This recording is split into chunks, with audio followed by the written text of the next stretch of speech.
Rajendra Nagar police station के हुदूद में वाक़े बुधवेल इलाके में एक नौजवान का कत्ल उसके ही करीबी दोस्त के हाथों हो गया।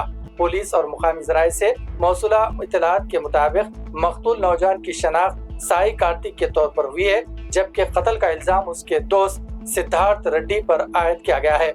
वाक़या जुमेरात की आधी रात को पेश आया, जब दोनों नौजवान बुधवेल के एक कमरे में बैठकर शराब नोशी कर रहे थे। इत्तलात के मुताबिक साई कार्तिक ने कुछ अरसा कबल सिद्धार्थ रेड्डी से 8 लाख रुपए कर्ज लिए थे, जिसके मुताबिक दोनों के दरमियान अक्सर झगड़ा होते रहते थे।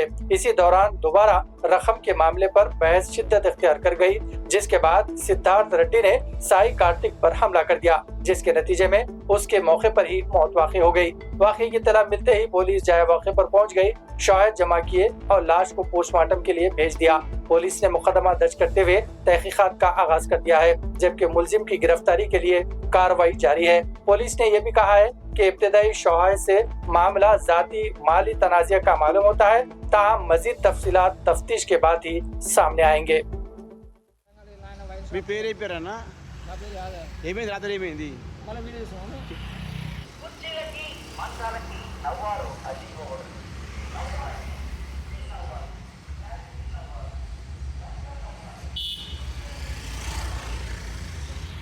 చెప్పండి.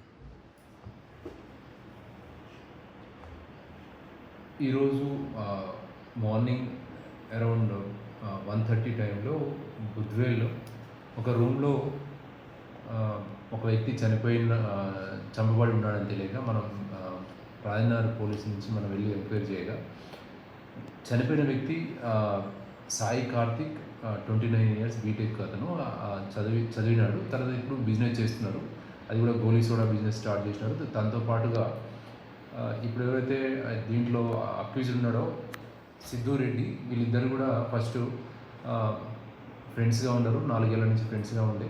ఈ సిద్ధిరెడ్డి ఫస్ట్ వైఫ్ విడిపోవడానికి కారణము ఈ సాయి కార్తిక్ మరియు అతని స్నేహితులని, అదేవిధంగా ఈ బిజినెస్లో ఇది ఒక 6 లక్షలు సిద్ధిరెడ్డి ఇవ్వగా ఆ డబ్బులు రిటర్న్ ఇవ్వట్లేదని కక్ష పెంచుకొని రాత్రి వీళ్ళు ప్లాన్ ప్రకారం సిద్ధారెడ్డి ప్లాన్ ప్రకారం మందు తెప్పించి ఇద్దరికి తాపిస్తూ, తర్వాత ఇంకా మళ్ళీ సెకండ్ టైం కూడా మందు తెప్పించి అంటే తాపించిన తర్వాత మత్తులో అక్కడే ఉన్నటువంటి ఆ రూమ్లో ఉన్నటువంటి సిలిండర్తో, అదేవిధంగా కూరగాయలు కట్ చేసి కత్తితో పొడిచి ఈ సాయి కార్తిక్ని చంపడం జరిగింది. తనని వెంటనే మళ్ళీ ఇంకొక ఫ్రెండ్ అయినటువంటి నవీన్ని కూడా చంపాలనే ప్రయత్నం చేస్తున్నా పారిపోయాడు. అక్కడ ఉన్నటువంటి పబ్లిక్ తన్ని పట్టుకొని పోలీస్ వాళ్ళకి హ్యాండ్ ఓవర్ చేయడం జరిగింది. మన సిద్ధారెడ్డిని తన్ని మన కస్టడీలో ఉన్నాడు. తను అరెస్ట్ చూపించి ఈరోజు కోర్టులో ప్రొడ్యూస్ చేయడం జరుగుతుంది. ఎందు గురించి చంపాలనుకుంటు సార్?